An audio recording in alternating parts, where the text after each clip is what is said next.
तो अभय दुबे न्याय यात्रा पर न सिर्फ बीजेपी हमलावर है, आपके अपने भी हमलावर हैं। तो क्या कांग्रेस ये सोचती है कि भारत जोड़ो न्याय यात्रा से पहले इंडिया ब्लॉक को जोड़ना ज्यादा जरूरी था?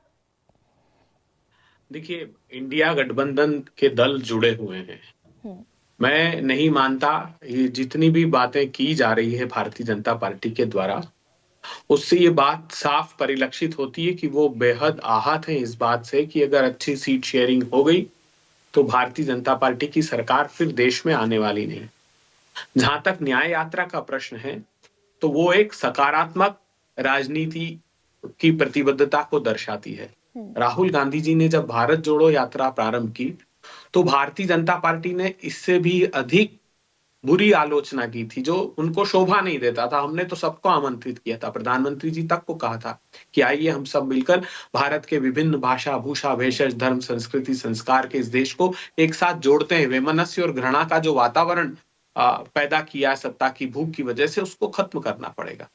एक बहुत बड़ा अंतर उस भारत जोड़ो यात्रा से आया कि जो प्रधानमंत्री जी दिन भर ये बताते थे कि ये जो कांग्रेस पार्टी या इंडिया गठबंधन के दल बात कर रहे हैं गारंटियों की, वो जो कह रहे हैं कि हम वो मुफ्त की रेवड़ियां बताते थे, उस रेवड़ियों का राग अलापना बंद किया डर के मारे प्रधानमंत्री जी ने, और वो भी मोदी की गारंटी के नाम से प्रचारित करने लगे। तो एक बहुत बड़ा अंतर ये दिखाई दिया कि कम से कम नैरेटिव राहुल गांधी जी ने देश की राजनीति का चेंज किया, वो विकासोन्मुखी हो गई। अब हम चाहते हैं कि न्याय मिले। न्याय किस लिए?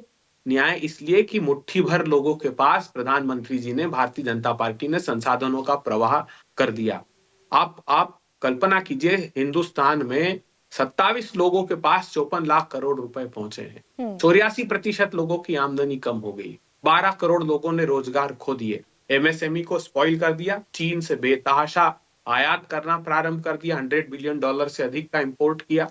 किसानों की आमदनी 27 रुपए रह गई। बरेली की रैली में प्रधानमंत्री ने वादा किया था किसानों आमदनी 2 गुनी कर दूंगा, मगर दर्द 100 गुना दिया उन्होंने। लेकिन अग्निवीरों अभय के दुबे, साथ मैं आपको चला। यहां पर इसलिए रोक रही हूं, आपने कहा कि विपक्ष यूनाइटेड हो गया तो बीजेपी डरी हुई है। मैंने आपकी बात मान ली, लेकिन वो यूनिटी दिख क्यों नहीं रही? अखिलेश यादव ने, आपने कहा कि इंडिया गठबंधन यूनाइटेड है, अखिलेश यादव ने आपके सामने शर्त रख दी है कि सीट शेयरिंग नहीं होगी तो वो भारत जोड़ो न्याय यात्रा में शिरकत नहीं करेंगे। अधीर रंजन चौधरी ने आज भी जो कहा ममता बनर्जी को, वो आपके सामने होगा, संज्ञान में होगा, मुझे याद दिलाने की आवश्यकता नहीं। इसे आप यूनिटी कह रहे? गरिमा जी, 2 प्रकार की राजनीति है इसमें, इन दलों में। एक जो राज्य के स्तर पर है, जो प्रतिस्पर्धा आपको दिखाई देती, राज्य के स्तर के नेता जब बयान देते हैं तो वो तल्खियां स्वाभाविक रूप से दिखाई देगी, क्योंकि वहां प्रतिस्पर्धी दल हैं। मगर राष्ट्रीय परिप्रेक्ष्य में जब बात करेंगे तो एक बड़े कैनवास पर हम काम कर रहे हैं और एक बड़ी लड़ाई लड़ रहे हैं देश को बचाने की। नहीं, लेकिन जब अधीर रंजन चौधरी ये कहते हैं कि Mamata Banerjee is not capable to maintain law and order, BJP को प्रेसिडेंट रूल लगा देना चाहिए, तो आप बीजेपी का काम कर रहे हैं या इंडिया ब्लॉक का काम कर रहे हैं? नहीं, वो स्थानीय स्तर पर जब नेता बयान देंगे तो ये स्वाभाविक रूप से आपको देखने को मिलेगा। आप पार्टी के पंजाब के मुख्यमंत्री का बयान था, वो भी अनुकूल नहीं था, लेकिन हमको एक बड़ा दृष्टिकोण रखना पड़ेगा सभी दलों को। आप देखिए, भारत जोड़ो यात्रा में अखिलेश जी नहीं आए, मगर उन्होंने सद्भावना प्रकट की थी, पत्र जारी करके सद्भावना प्रकट की थी। तो हम सब दलों को भी आमंत्रित कर रहे हैं, राहुल गांधी, और सभी दलों की यात्रा है। न्याय हर दल, इंडिया गठबंधन दल चाहता है कि न्याय मिले। महंगाई से, बेतहाशा बेरोजगारी से युवाओं को न्याय मिले। जो संसाधनों की लूट हो रही उस पर रोक लगाई जाए, और ये जो सांप्रदायिक उन्माद का वातावरण सिर्फ सत्ता की भूख मिटाने के लिए खड़ा किया जा रहा है, उसको समाप्त होना चाहिए। राम राज्य की अवधारणा के लिए इंडिया के गठबंधन दल भी काम कर रहे हैं। तो अभय दुबे, आज 9 तारीख में हम मुखातिब है आपसे, 14 तारीख को आपकी यात्रा शुरू होनी है, मात्र 4 दिन बीच में बचे हुए हैं। अगर सीट शेयरिंग उत्तर प्रदेश में नहीं होती है, अखिलेश यादव शामिल नहीं होंगे न्याय यात्रा में, देखिए वो दोनों अलग, सबकी न्याय यात्रा हुई?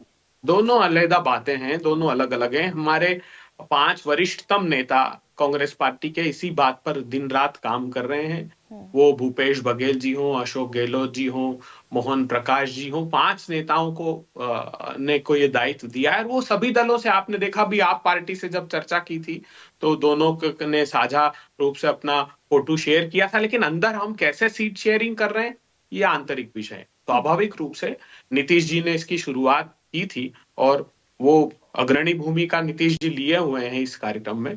तो हमें लगता है कि जब समय आएगा अनुकूल, तब आपको अच्छी सीट शेयरिंग वेस्ट बंगाल में भी दिखाई देगी, पंजाब में भी दिखाई देगी, महाराष्ट्र में भी दिखाई देगी, बिहार में। पूरे पूरे जिम्मेदारी के साथ मैं ये बात कह रहा हूँ। ये तो बात अभय दुबे, जिम्मेदारी के साथ अपने नेताओं से ये भी कहना चाहिए क्या कि इस तरह के अनर्गल बयान ना दें जिससे विरोधियों को आपके खिलाफ तल्ख होने का मौका मिलता है? ये भी जरूरी है क्या? देखिए, ये बात तो जयराम जी ने कही थी कि आप मस्तिष्क को खुला रखें, जुबान को बंद रखें। ये बात बिल्कुल ठीक है, लेकिन जब तात्कालिक परिस्थितियां कोई राज्य के स्तर पर बनती है तो वहां प्रतिस्पर्धी दल होने के नाते वो बयान देते हैं, लेकिन हम उसको बहुत बड़े नुकसान के रूप में नहीं देख रहे हैं। अच्छा सीटों का अगर तालमेल होगा तो भारतीय जनता पार्टी की सरकार 100% मैं पूरे आत्मविश्वास से कहता हूं कि अब नहीं आने वाली है। ये कितना ही जोर लगा लें, कितना मिथ्या प्रचार करें, लेकिन अब भारतीय जनता पार्टी की सरकार को देश के लोग अवसर नहीं देने वाले। मणिपुर में मात्र 1 दिन की यात्रा है, आप न्याय की बात करते हैं अभय दुबे, मात्र 1 दिन में कितने महीनों की हिंसा है वो? कितने लोग उससे पीड़ित हैं, प्रताड़ित हैं? 1 दिन में क्या न्याय दिला पाएंगे राहुल गांधी? ये संकेत है। देखिए, राहुल गांधी जी ने ही, पहले भी राहुल गांधी जी गए हैं वहां पर। कई दिनों की यात्रा राहुल गांधी जी ने मणिपुर में की, जब प्रधानमंत्री जी मणिपुर का मां भी बोलने को तैयार नहीं थे। अविश्वास का प्रस्ताव हमको लाना पड़ा भारी मन से कि प्रधानमंत्री कम से कम मणिपुर पर बोले। मणिपुर के दिल दहलाने वाले दृश्य देश के सामने थे। भारतीय जनता पार्टी के विधायक आए वहां पर दिल्ली के दरवाजे पर और कहा कि ये सत्ता प्रायोजित हिंसा है। प्रधानमंत्री जी खुद भाजपा के विधायकों ने कहा। इनके जो राज्य मंत्री हैं, विदेश राज्य मंत्री जो वहां से आते हैं, उन्होंने कहा प्रधानमंत्री जी मेरा घर आग के हवाले कर दिया और मैं तो हिंदू समुदाय से आता हूं, कोई इस हिंसा को रोकी। 4000 ऑटोमेटिक वेपन लूटे। बोले प्रधानमंत्री जी, एक शब्द नहीं बोले। तो क्या किसी देश के प्रधानमंत्री को इतना असंवेदनशील होना चाहिए? तो ये संकेतात्मक, प्रतीकात्मक रूप से हमने वहां यात्रा प्रारंभ की है ताकि देश के लोगों का, सत्ताधारी दल का इस बात पर ध्यान आकर्षित कर सके कि वहां अभी भी हिंसा थमी नहीं है, न्याय मिलना चाहिए। न्याय मिलना चाहिए।